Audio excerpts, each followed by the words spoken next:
JIT ने reference दायर करने की ये सिफारिश की है। आपको अहम खबर से आगाह करें, नवाज शरीफ, हसन नवाज और हुसैन नवाज के खिलाफ नैब में रेफरेंस को दायर किया जाए। पनामा जेआईटी ने रेफरेंस दायर करने की सिफारिश कर दी गई है। ये सिफारिश की गई है पनामा जेआईटी की जानिब से। पनामा जेआईटी ने रेफरेंस दायर करने की सिफारिश कर दी है। नवाज शरीफ, हसन नवाज और हुसैन नवाज के खिलाफ नैब में रेफरेंस दायर किया जाए।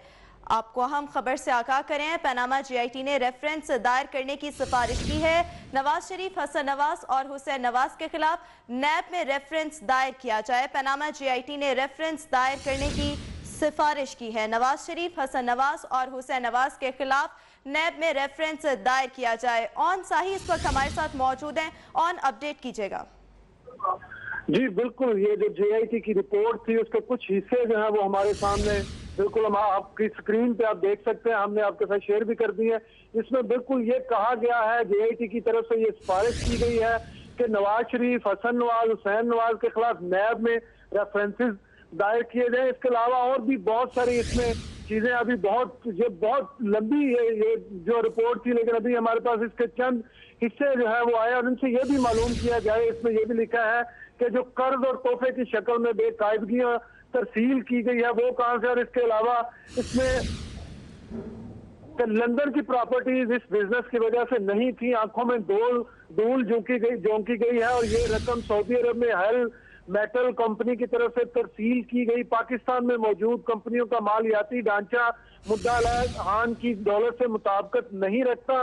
तो ये वाजे जो है इस रिपोर्ट में नजर आ गया। जो सुबह से कहा जा रहा था कि वजीर आजम को इस रिपोर्ट में शायद बिल्कुल एक क्लीन चिट दी गई है और उनके बच्चों पे सिर्फ सारा ओनस डाला गया, लेकिन अभी जो रिपोर्ट आपके सामने नजर आ रही है उसमें बिल्कुल वजीर आजम को भी इसमें उसी लेवल का उनको गिल्टी करार दिया गया जिस लेवल का उनके बच्चों को करार दिया गया, क्योंकि उनके खिलाफ भी रेफरेंस दायर करने की बात की गई है नैब में। जी शुक्रिया। ऑन साही ब्यूरो चीफ इस्लामाबाद हमारे साथ मौजूद थे। नवाज शरीफ, हसन नवाज और हुसैन नवाज के खिलाफ नैब में रेफरेंस दायर किया जाए। पनामा जेआईटी ने रेफरेंस दायर करने की सिफारिश की है, जबकि रिपोर्ट की कॉपी जो जेआईटी ने आज सुप्रीम कोर्ट में जमा कराई है, इसकी कॉपी 24 न्यूज ने हासिल कर ली है। नवाज शरीफ, हसन नवाज और हुसैन नवाज के खिलाफ नैब में रेफरेंस दायर किया जाए। पनामा जेआईटी ने रेफरेंस दायर करने की ये सिफारिश की है। आपको अहम खबर से आगाह करें कि पनामा जेआईटी ने रेफरेंस दायर करने की सिफारिश की है। नवाज शरीफ,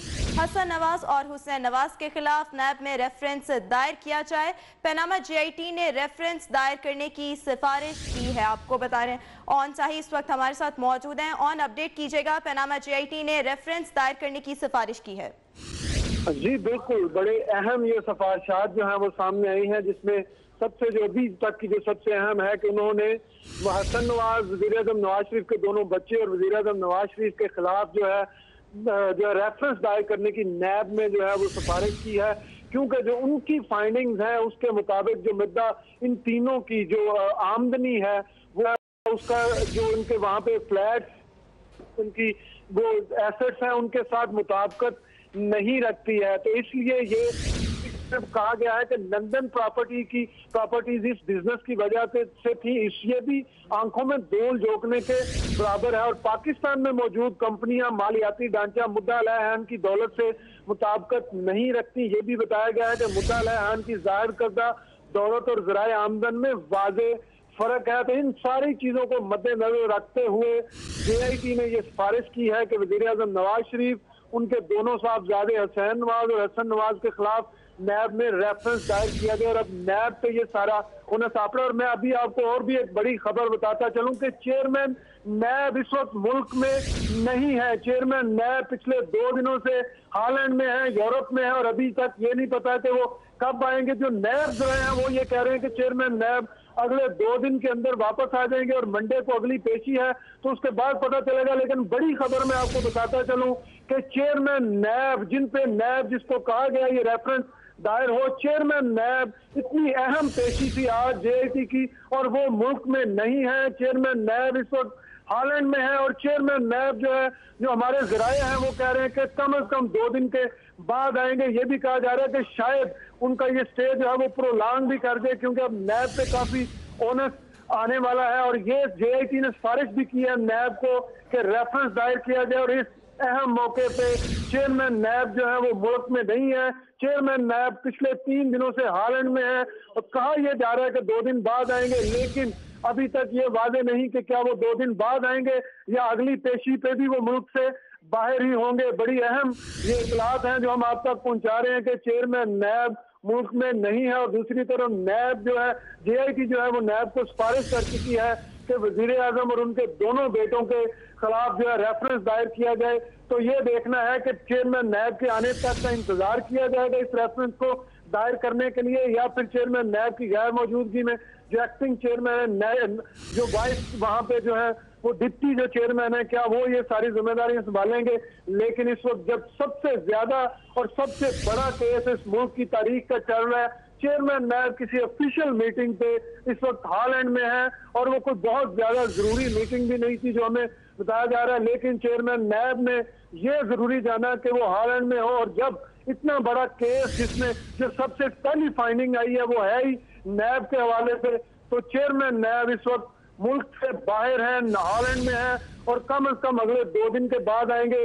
तो क्या JIT की जितनी भी फाइंडिंग्स हैं नैब के हवाले से, क्या उनको और उसका इंतजार करना पड़ेगा? चेयरमैन नैब वापस आएंगे तो इसका फैसला होगा। ये सारे सवालात हैं जो अगले मंडे को, जो अगली पेशी पे शायद नैब को जो है इन सारों का जवाब देना पड़ेगा। जब ये सारी चीजें हो रही थी, जब मुल्क की तारीख का सबसे बड़ा केस चल रहा था, जब सुप्रीम कोर्ट ने काफी दिन पहले जो है ये बता दिया था कि 10 जुलाई को फाइनल रिपोर्ट पेश होगी, तो चेयरमैन नैब इतनी कौन सी अहम ऑफिशियल जिम्मेदारी थी जिसको अदा करने के लिए हालैंड में गए थे और उस वक्त वो यहाँ पे मौजूद क्यों नहीं थे? तो ये सारे सवालात हैं जो चेयरमैन नैब को देने पड़ेंगे। अभी आपने देखा कि STCP के जो चेयरमैन हैं उनको जो है रिकॉर्ड टेम्परिंग की वजह से उन पर मुकदमा दर्ज करने का सुप्रीम कोर्ट ने हुक्म दिया है। अब देखना यह है कि चेयरमैन नैब के बारे में क्या होता है। इतना अहम मुकदमा और इतने अहम जो है वो जो करप्शन के हवाले से चीजें चल रही थी और चेयरमैन नैब ने ये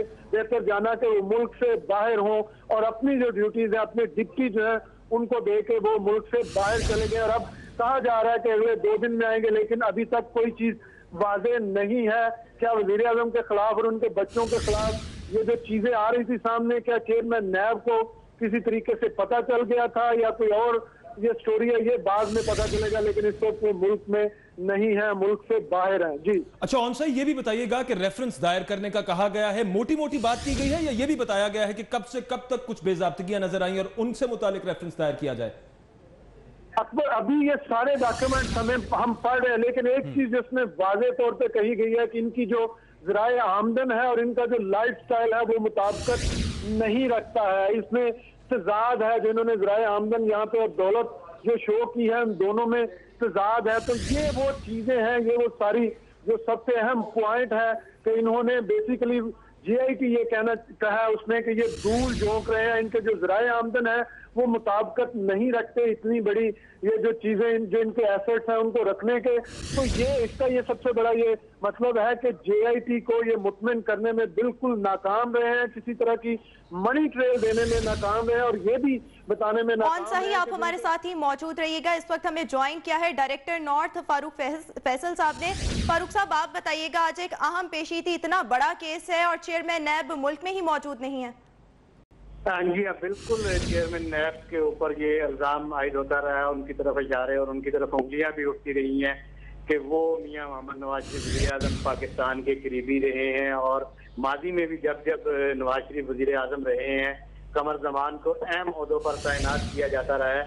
और जो कुछ ये JIT में हो रहा था तो उसको देखते हुए क्यास यही किया जा रहा है कि उन्होंने मुनासिब समझा कि एक ऐसे अहम दिन जब बड़ा फैसला हो रहा था वो मुल्क में ना रहे। लेकिन ये वाकईतन एक तशवीशनाक अमर है कि ऐसा इतना बड़ा तहकीकात हो रही थी और उसका फैसला आने वाला था, JIT की रिपोर्ट आनी थी और उसके बाद सुप्रीम कोर्ट ने आइंदा के अहकाम जारी करने थे। लेकिन इतने बड़े अहम अदारे का जिसके जिम्मे ये जिम्मेदारी आयद होनी थी इस JIT रिपोर्ट के बाद कि वो चीज़ों को फर्दर इन्वेस्टिगेट करे और उन्हें इस बात के बारे में इल्म भी था, लेकिन वो इफ्तिमा तकद्दुम के तौर पे कि कोई ऐसा फैसला उनके बारे में ना आ जाए तो उन्होंने मुल्क से बाहर रहने को तरजीह दी।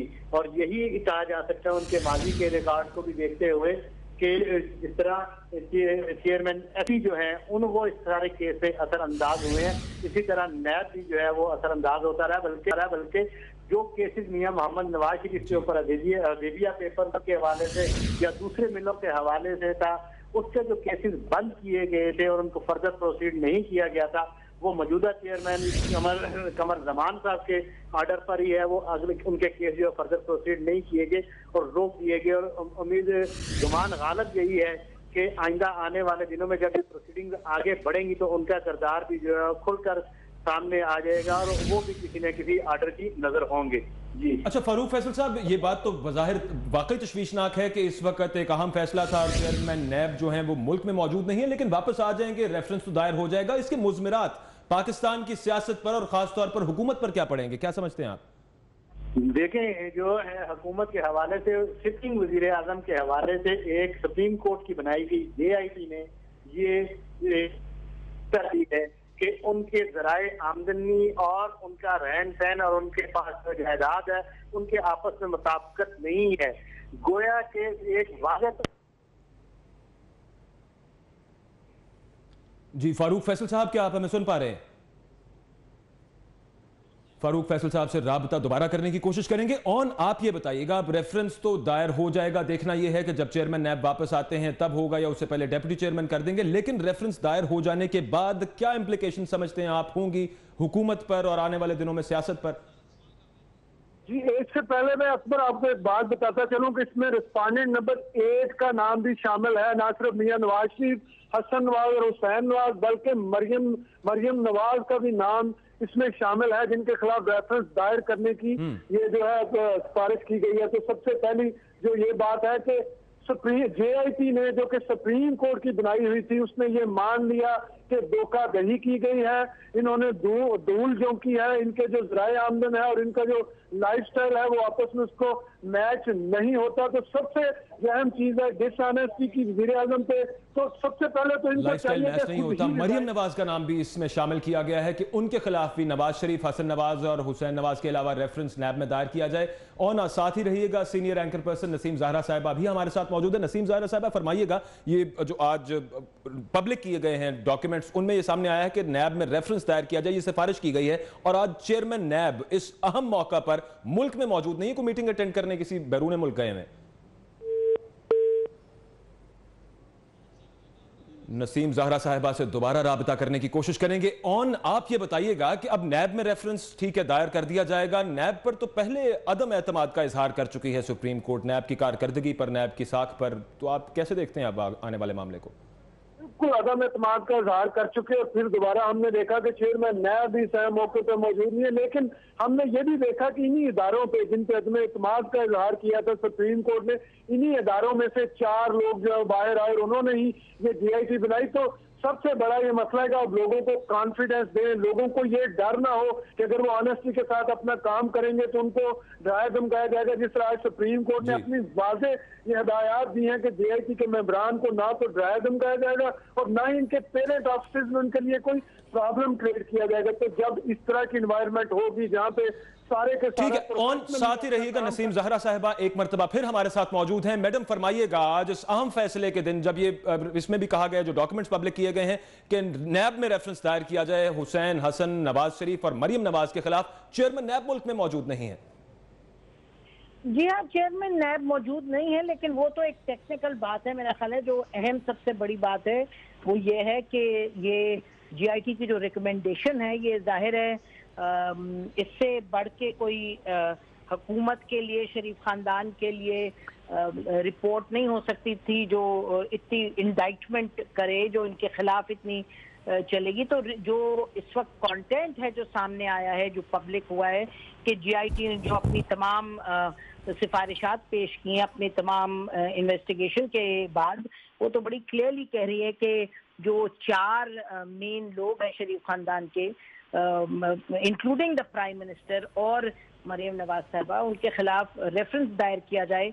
और नैब ऑर्डिनेंस के तहत वो कह रहे हैं कि जो उनका इनकम है और जो उनका जी, नसीम ज़हरा साहिबा हमारे साथ ही रही है। आप हामिद मीर साहब ने हमें ज्वाइन किया है, सीनियर सहाफ़ी, बहुत शुक्रिया आपके वक्त का। सर फरमाइएगा, आज रेफरेंस दायर किया जाए, ये सिफारिश की गई है पैनामा JIT की तरफ से, तो क्या समझते हैं आप, अब नैब में रेफरेंस दायर किया जाएगा? नैब तो वजीर आजम के अंडर है, तो क्या वजीर आजम का इस्तीफा और ज्यादा जरूरी नहीं हो गया?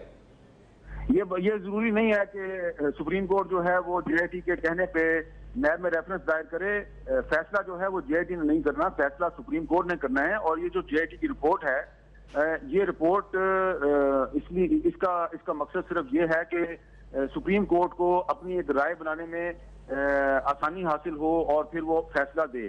तो JIT ने जो फाइंडिंग्स दी हैं वो फाइंडिंग्स उसका फैसला नहीं है, फैसला उन फाइंडिंग्स की बुनियाद पे सुप्रीम कोर्ट ने करना है। और सुप्रीम कोर्ट के मोअज़्ज़ज़ जज साहिबान जो हैं वो मुतअद्दिद केसों की समाअत के दौरान पब्लिकली ये कह चुके हैं कि उन्हें नैब की जो वर्किंग है, नैब के जो चेयरमैन है, उन पर एतमाद नहीं है। तो ये जरूरी नहीं है कि सुप्रीम कोर्ट जो है वो JIT के कहने पे नैब को रेफरेंस फाइल करने का हुक्म दे, बल्कि सुप्रीम कोर्ट इस पर अपना एक पॉइंट ऑफ व्यू बनाएगी और फिर उसको फैसले की सूरत में बयान करेगी। आप देखेंगे ये जो अभी तक जो डिटेल सामने आई हैं, ये मुकम्मल डिटेल्स नहीं है, ये बहुत लंबी चौड़ी रिपोर्ट है JIT की।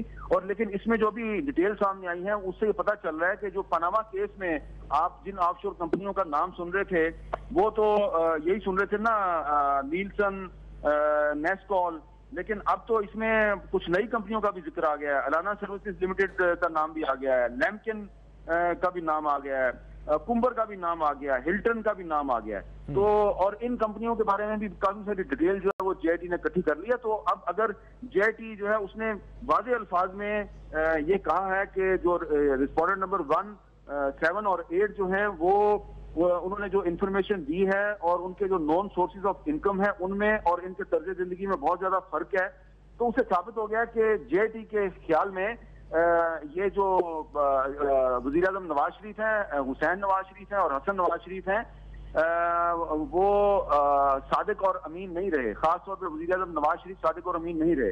तो ये तो अब सुप्रीम कोर्ट के लिए काफी आसानी हो गई है एक राय कायम करने के लिए और फैसला अनाउंस करने के लिए। तो अभी इसमें कुछ दिन लगेंगे।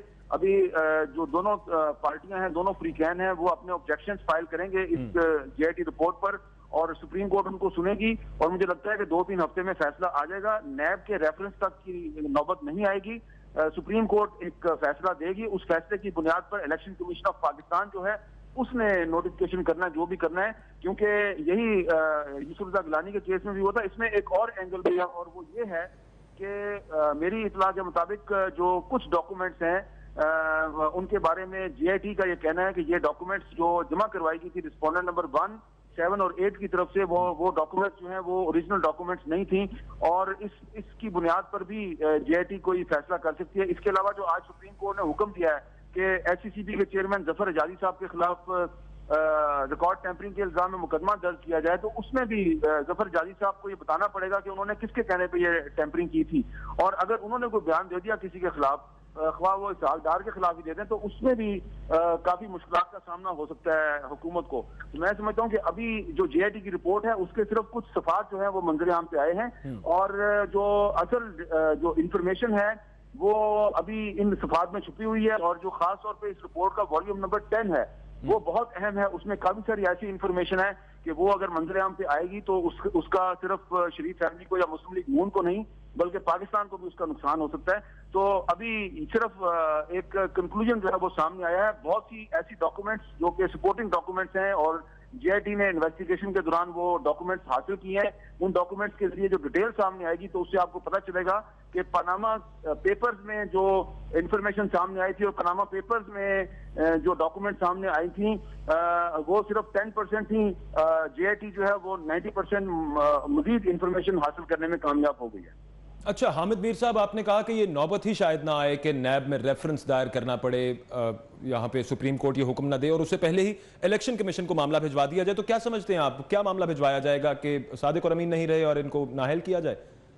देखिए ना, ये तो अब फैसला नजर आ रहा है ना। आप जो अगर JIT ने जो रिपोर्ट दी है उस रिपोर्ट में जो JIT के जो अल्फाज हैं वो अल्फाज ये हैं कि failure on the part of all respondents to produce the requisite information confirming known sources of income is prima facie tantamount to not being able to justify assets and the means of income.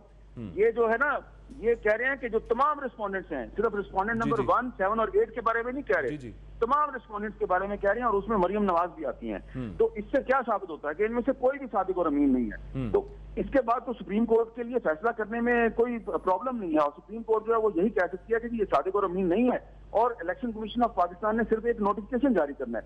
तो being a political analyst और एक सियासत के तालिब इल्म की हैसियत से मैं समझता हूँ कि इस रिपोर्ट के आने के बाद अब वज़ीर आज़म नवाज शरीफ को फौरी तौर पे खुद ही रजा कराना तौर पे इस्तीफा दे देना चाहिए, और सुप्रीम कोर्ट के फैसले का इंतजार नहीं करना चाहिए, क्योंकि अब जैसे जैसे मजीद इंफॉर्मेशन इस JIT रिपोर्ट की, मजीद डॉक्यूमेंट्स पब्लिक में आएंगी, मीडिया पे डिस्कस होंगी, लोगों को पता चलेगा कि यार ये तो कुछ और कहते थे, ये तो प्रेस कॉन्फ्रेंस में कहते थे जनाब के हमें तो पता ही नहीं कि हम पे इल्जाम क्या है। तो अब तो न सिर्फ इल्जाम का पता चल गया, बल्कि ये भी पता चल गया कि इन्होंने तो JIT के सामने पेश होकर सच भी नहीं बोला। तो बहुत ज्यादा ह्यूमिलेशन होगी, और उस ह्यूमिलेशन का नुकसान सिर्फ मुस्लिम लीग नून को नहीं होगा, बल्कि उसका नुकसान जो है वो पाकिस्तान को होगा एज अ स्टेट, और तमाम पाकिस्तानी जो है जो पूरी दुनिया में फैले हुए हैं उनके लिए बड़ी प्रॉब्लम हो जाएगी। इसलिए नवाज शरीफ साहब के लिए बेहतर यह है कि वो खुद ब खुद इस्तीफा दे दें और मजीद रुसवाई का इंतजार ना करें। हामिद मीर साहब, जो मुस्लिम लीग नून के रहनुमा ये मौक़िफ़ अपनाते रहे कि JIT अगर कतरी शहजादे का इंटरव्यू नहीं करेगी, जाकर उनसे सवाल नहीं करेगी, तो हम JIT की रिपोर्ट को नहीं मानेंगे, तो ये तमाम चीजें, इनका कोई असर नहीं हुआ, कोई फायदा नहीं इनका। देखिए ना, अब तो आपको समझ आ जानी चाहिए कि जो कतरी शहजादे का खत है उसको तो पहले ही सुप्रीम कोर्ट ने उसके बारे में अपने शुकूक व शबात का इजहार कर दिया था, और अब जो ये कहते हैं जनाब कि अगर उसकी आपने कतर में जाके स्टेटमेंट रिकॉर्ड ना की तो हम JIT की रिपोर्ट को नहीं मानेंगे। तो अब रिपोर्ट पढ़ने के बाद तो ये पता चल रहा है कि JIT को जरूरत ही पेश नहीं आई, नौबत ही नहीं आई कि वो जाए वहां पे, और क्योंकि उनके पास तो खुद ही इंफॉर्मेशन आ गई है काफी सारी। और वो क्या बताता कतरी शहजादा के जनाब ये मैंने इनके पैसे जो थे फलां जगह पे डाले थे, फलां जगह पे डाले थे। JIT ने तो खुद इनकी बहुत सी जो हिडन ऑफशोर कंपनी थी उनका सुराग लगा लिया, तो दूध का दूध और पानी का पानी हो गया। अब तो कतरी शहजादे की जो स्टेटमेंट है उसकी कोई अहमियत ही नहीं रहेगी। तो हामिद मीर साहब, जैसा आपने कहा कि ये बेहतर होगा वजीर आजम के लिए कि वो अभी इस्तीफा दे दें और ज्यादा इंतजार मत कराएं, कौम को भी और तमाम मुल्क को मुश्किल में मत डालें। अगर वो इस्तीफा नहीं देते तो इसके क्या मुज़मरात होंगे मुल्क की सियासत में? देखिए, वो इस्तीफा नहीं देंगे तो आप देखेंगे कि मुस्लिम लीग नून के बहुत से रहनुमा, बहुत से बुजुर्ग जो हैं वो उनकी लड़ाई लड़ते रहेंगे, मीडिया पे एक जंग चलती रहेगी। मीडिया में आप देखेंगे अभी भी बहुत से लोग जो हैं वो पहले तो ये कह रहे थे जी कि बड़ी ज्यादती हो रही है, एक स्क्रिप्ट लिखा गया है और मुस्लिम लीग नून के खिलाफ साजिश हो रही है। अब JIT की रिपोर्ट आ गई है, अब वो कह रहे हैं जी देखें अब रेफरेंस फाइल होगा, फिर रेफरेंस फाइल होगा तो फिर क्रिमिनल प्रोसीडिंग शुरू होगी, फिर एक ट्रायल शुरू हो जाएगा, बात लंबी हो जाएगी। तो अब उन्होंने एक नया नैरेटिव जो है वो बना लिया जी कि अब JIT ने कहा है कि नैब में रेफरेंस फाइल किया जाए, तो नैब में रेफरेंस फाइल होगा और वो रेफरेंस बहुत लंबा जाएगा। तो अब जो मीडिया में जो शरीफ फैमिली को डिफेंड करने वाले लोग हैं, एनालिस्ट हैं, अब उनका नैरेटिव ये है। लेकिन आप जो लीगल एक्सपर्ट्स हैं, जो गैर जानबदार कानूनी माहिरीन हैं, उनसे बात करें तो वो ये कहते हैं कि JIT जो है ये जो है इसकी रिपोर्ट में फैसला नहीं हो सकता, इसको फैसला करने का कोई इख्तियार नहीं है। अगर ये कह रही है कि नैब में रेफरेंस फाइल किया जाए तो ये जरूरी नहीं है, फैसला सुप्रीम कोर्ट ने करना है। सुप्रीम कोर्ट ने एक नतीजे पे पहुंचना था, वो नतीजे पे पहुंच जाएगी, बात वाज़ेह हो गई है। JIT ने कह दिया है कि जो वज़ीर आज़म नवाज शरीफ हैं उनके जो उनका जो कारोबार है, उन्होंने जो सवालात के जवाब में अपने असासे बताए हैं और उनका जो तर्ज जिंदगी है उसमें बहुत बड़ा तजाद है, बड़ा फर्क है, इसलिए वो सादिक और अमीन नहीं है। तो बात खत्म हो गई है। अब ये बात को जितना लंबा खींचेंगे उसका नुकसान इनको होगा, किसी और को नहीं होगा। तो मीर साहब, ये वो 20 साल पुराने वाक़े वाले जैसा कुछ वाक़यात भी बनने जा रहा है कि पहले नवाज शरीफ साहब पर तौहीन अदालत का केस हुआ था, हमला किया गया सुप्रीम कोर्ट पर, इस पर खदशात भी जाहिर किए हैं मुख्तलिफ अपोजिशन जमातों ने कि ये दोबारा हमला किया जाएगा। तो आप क्या समझते हैं, इतनी अग्रेसिव पॉलिटिक्स नून लीग दोबारा कर सकती है या इस तरह की कोई हरकत? देखिए, नून लीग जो है उसकी सर्वाइवल अब इसी में है कि वो लड़ाई शुरू कर दें सुप्रीम कोर्ट के साथ, फौज के साथ।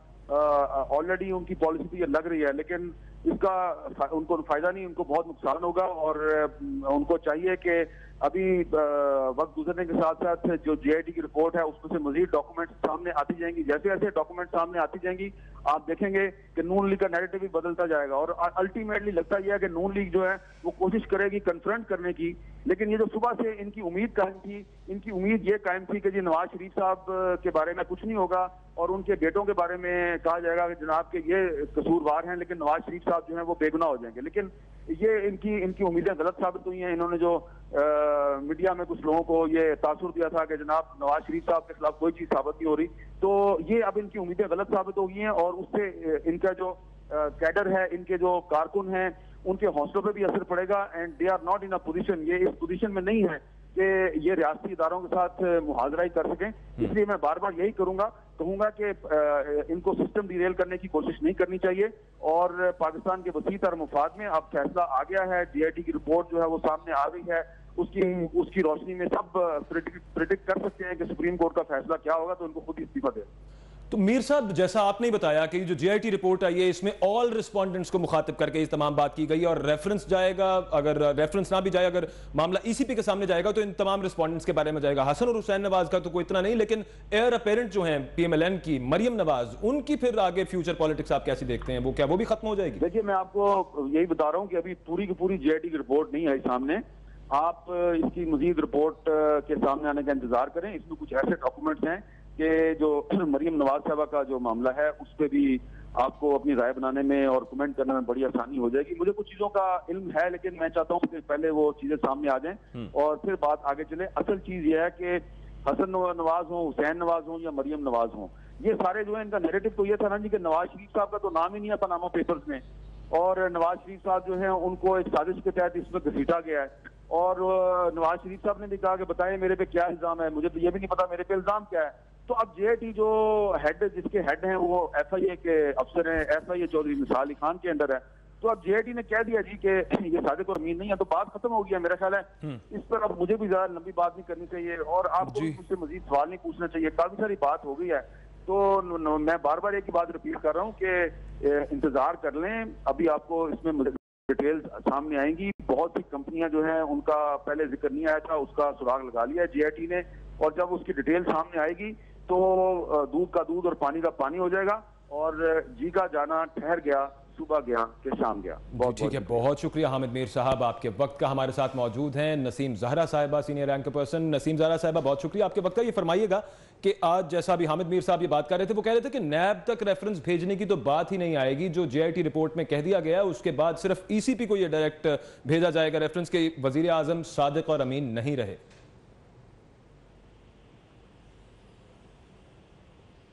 नसीम जहरा साहिबा से दोबारा राबता करने की कोशिश करेंगे। हमारे साथ डायरेक्टर नॉर्थ फारूक फैसल साहब मौजूद हैं। फारूक फैसल साहब, आप फरमाइएगा, आप अग्री करते हैं अमीर साहब की इस बात से? उनका कहना था कि नैब को रेफरेंस भेजने तक तो नौबत आएगी ही नहीं, 2-3 हफ्ते में ये केस निमट जाएगा और supreme court direct election commission को ही कहेगी कि सादिक और अमीन नहीं रहे वजीर आजम।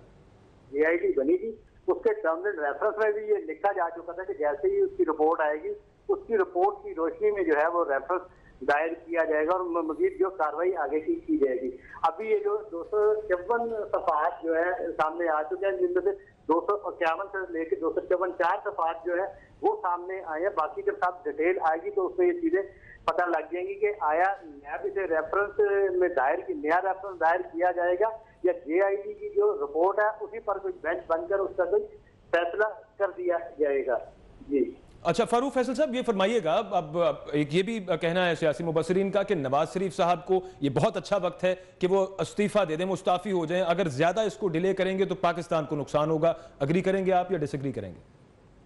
जो लोग भी ये मशवरा वज़ीर आज़म नवाज शरीफ को दे रहे हैं वो आईनी, कानूनी और सियासी लिहाज से बहुत अच्छा और शायद मशवरा दे रहे हैं कि उन्हें अब कम अज कम इस मौके पर स्टेप डाउन कर देना चाहिए कि जब उनके जेरे इंतजाम अदारों ने जो GIT बनी थी, उन्होंने ये करार दे दिया है कि उनके पास जो जायदाद है या उनके बच्चों के पास जो जायदाद है वो अपने ज़राए आमदन जो है वो उनके साथ मुताबिकत नहीं रखते, बल्कि जो पैरा 22 है उसमें भी GIT ने अपनी रिपोर्ट में लिखा है कि ये तमाम लोग जो है ये इन्होंने अपने जो इनके ज़राए आमदनी है वो पूरी तरह उन्होंने GIT के सामने नहीं रखे।